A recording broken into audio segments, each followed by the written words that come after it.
Hello students. Today we are going to take up the last topic of this chapter, which is application of determinants and matrices, and we'll take up a very important application, that is uh, determinants and matrices are used for solving the system of linear equations in two or three variables, and we are also going to use the concept of determinants and matrices for checking the consistency of the system of linear equations. Now, a system of equations is said to be consistent if its solution exists. That is, it could be one solution or more, but its solution exists. Whereas the system is said to be inconsistent if its solution does not exist. Now, in this chapter, we'll restrict ourselves to the system of linear equations having a unique solution only. So, we'll not take up the cases of infinite solution or more than one solutions. Okay, now let's start with the process of finding the solution of a system of linear equations using inverse of a matrix. Okay, so let's take the more general form, that is the one involving three variables rather than two. Two can be done accordingly in a much simpler manner. Now, so we have taken a system of three equations having three unknowns, x, y and z. So now what we do is we convert it into matrix form, and how we do it is we write all the coefficients of x, y and z in the form of a matrix in the same order, like coefficient of x, y and z in the first equation to be written as a first row of a matrix, that of x, y, z in the second equation to be written as second row of a matrix, and the coefficients in the third row to be written as a third equation to be written as a third row of the matrix. So this equation, this matrix so formed is called as a coefficient matrix. Then we write the variables in the matrix form in the form of a 3x1 matrix or a column matrix. Okay, so we write x, y, z in this form, and then we write down the constant terms which are on the right side as it is in the form of a column matrix. Now we can see that why are we writing this in the form of a column is so that the multiplication exists and this takes the same form as these equations. So this is a 3x3 matrix, this one is a 3x1. Since these two are equal, we will get back a 3x1 matrix, and so this makes sense and is multiplication is allowed. And when you find the first term, what do you get? a1x plus b1y plus c1z is the first term here, which when you equate the two matrices is equal to d1, which gives us the first equation. Similarly, a2x plus b2y plus c2z is the second term here, which when equated to this one becomes equal to d2, which is the second equation. And the third one is a3x plus b3y plus c3z, which forms the third term here. When equated to this matrix gives you equal to d3, which is the third equation. And so you can see that the system of equations can easily be written in the matrix form like this. Let's call this A, this X and this B. So we can write it as AX is equal to B, where A is this matrix which is called as the coefficient matrix, X is this matrix which is called as the variable matrix, and B is this matrix which is called as the constant matrix. Now, so there are two cases which arise. Now, if A, which is the coefficient matrix, if it's a non-singular matrix, then it is invertible and we say its inverse exists, and we can write AX equal to B as by pre-multiplying both sides by A inverse. We get A inverse AX is equal to A inverse B. Applying the associative property, we can write this A inverse A together into X is equal to A inverse B, but this is equal to I, and X is as it is, this is as it is. I into X is again X, so we get X is equal to A inverse B. So this is the procedure which we are going to use to solve the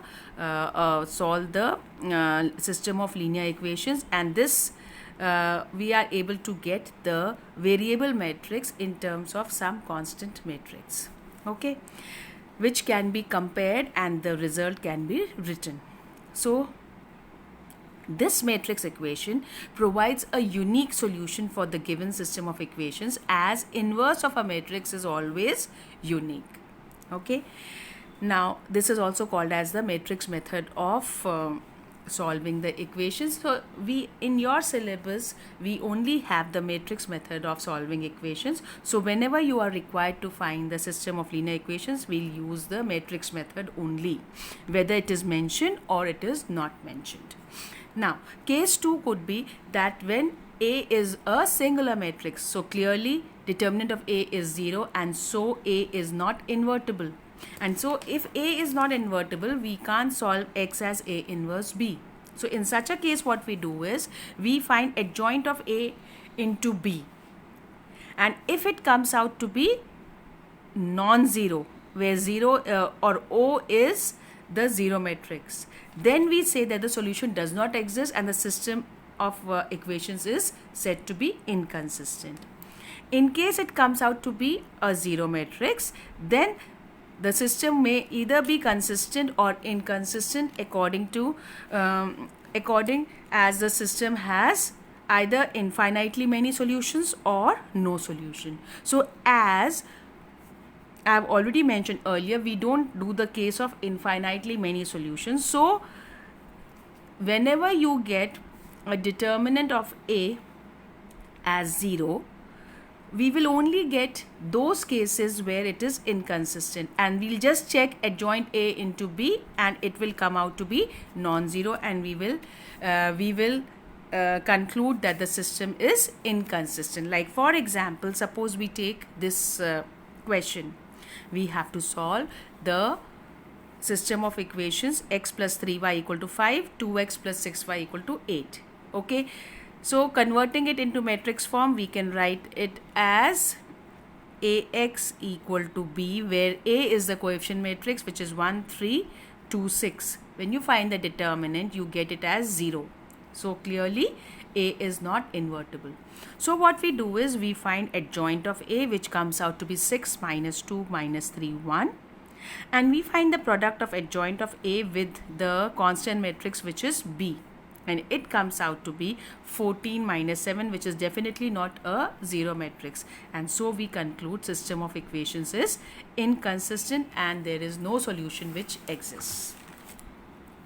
Now let's take up the type of questions. Either directly you will be given a system of equations which is to be solved. So we will just simply convert it in the form Ax equal to B, and X can be written as A inverse B. We find the value of A inverse, multiply it with B and get the result. Those are the direct questions. Or we could get questions of this kind where suppose A is given to you. It will be mentioned that find A inverse and using it solve the following system of equations. So we find A inverse. We'll find A inverse like this, that you find determinant of A, which comes out to be 9, which is not equal to 0, so it is invertible.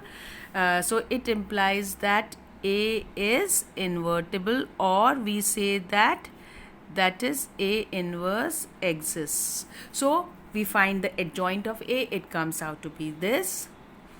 So A inverse will be 1 upon determinant of A into adjoint of A, which comes out to be 1 upon 9 into the adjoint of A. Now we check this system of equations. When you convert it into the matrix form, we are able to write it in the form Ax plus equal to B, where A is the coefficient matrix, X is this and B is this. Clearly the coefficient matrix and the given matrix A is the same. So simply, and we have to find X is equal to A inverse B. A inverse we have already found out by because it was given to us. So X comes out to be A inverse into B. We solve it, we get it as 1, 2, 3. Comparing, because both are matrices of order 3 by 1. So comparing the elements in the corresponding position, we get x equal to 1, y equal to 2 and z equal to 3 is the solution of the matrix. Now another kind of framing the question could be that a similar question that you are given A, you have to find A inverse and hence solve the following system of equations. So what the system of equations is given to us. So first of all, we write it in the form of a matrix equation. We get something like this. Now let's compare this with the given matrix A. Clearly these two are not the same. So let's observe whether there is a link between the given matrix and the coefficient matrix, because we have to use, it is given that we are required to use the A inverse so found to find this system of equations. So when you compare closely, we see that the coefficient matrix is nothing but the transpose of this given matrix, because 3, 2, 4, which is the first row, is actually the first column here, second row is the second column, and third row is the third column. Now we have a very important result which says that this you have to keep in mind, that if you have to find the inverse of a transpose of a matrix, the value is the same if you first find the inverse and then the transpose. So using this result, we can write, now first of all we write the above equation as, in place of this we'll write A transpose, this is X, this is B. So X will be equal to A transpose inverse into B. Now using this result, in place of A transpose inverse, we'll write A inverse transpose. Now A inverse we have already found, we can find out using the given value of the matrix. So we find A inverse, and it can be done in general by the regular method. You find the determinant of A, which comes out to be minus 17, which is not equal to 0, so A is invertible, and then A inverse can be written as minus 1 upon the determinant, and then you find the adjoint and write it. We get it something like this.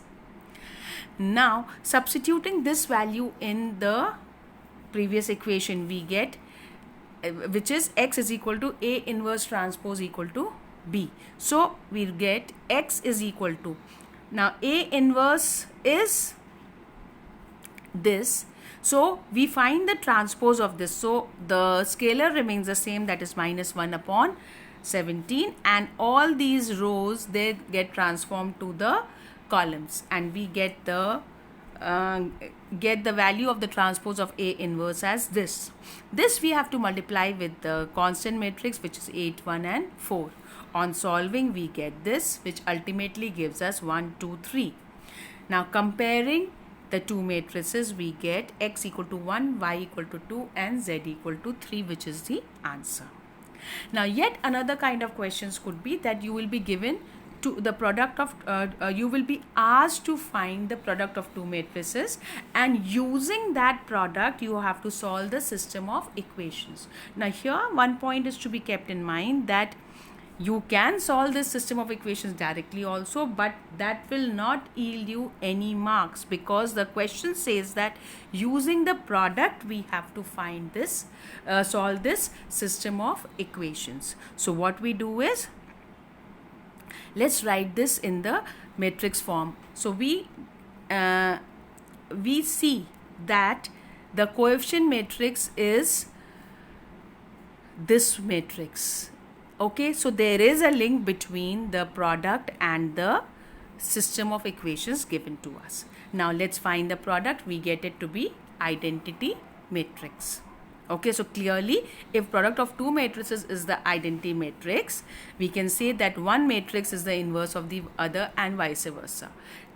Now here if you compare with the system of equations, the coefficient matrix is the first matrix. So basically we'll be interested in finding the inverse of this. So what do we write?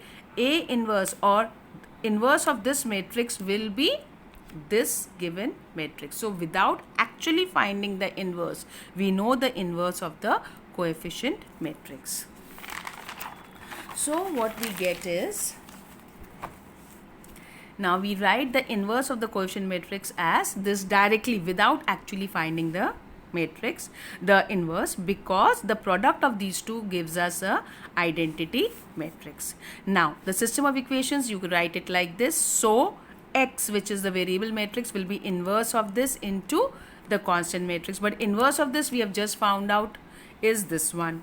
So in place of the inverse we will be writing this matrix, and then we write the constant matrix. We do the multiplication as usual and we get the answer as 0, 5, 3, which on comparing gives us x equal to 0, y equal to 5 and z equal to 3.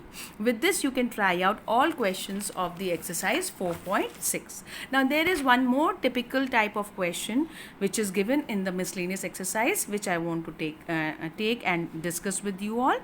It's a question number 16 of the miscellaneous exercise, page number 142. The system of equations is this kind. Now very clearly, if you want to take the LCM and then solve it, still you will get here product of two variables, and here you will get x, y, z, which cannot be solved using the previous method. But instead, if we replace 1 by x with some other variable u, 1 by y with v, 1 by z with omega, what we get is the system gets converted to 2u plus 3v plus 10 omega equal to 4. Similarly, the second one gives us 4u minus 6v plus 5 omega equal to 1, and the third one becomes 6u plus 9v minus 20 omega equal to 2.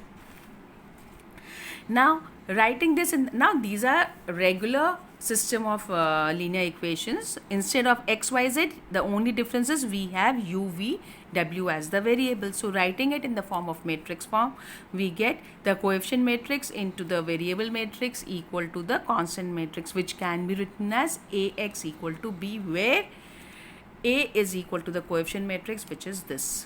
Now from here you can easily solve x as A inverse B. So the whole idea is finding the inverse of this matrix. So for that, first we find determinant, which comes out to be 1200, which is not equal to 0, and so A inverse exists.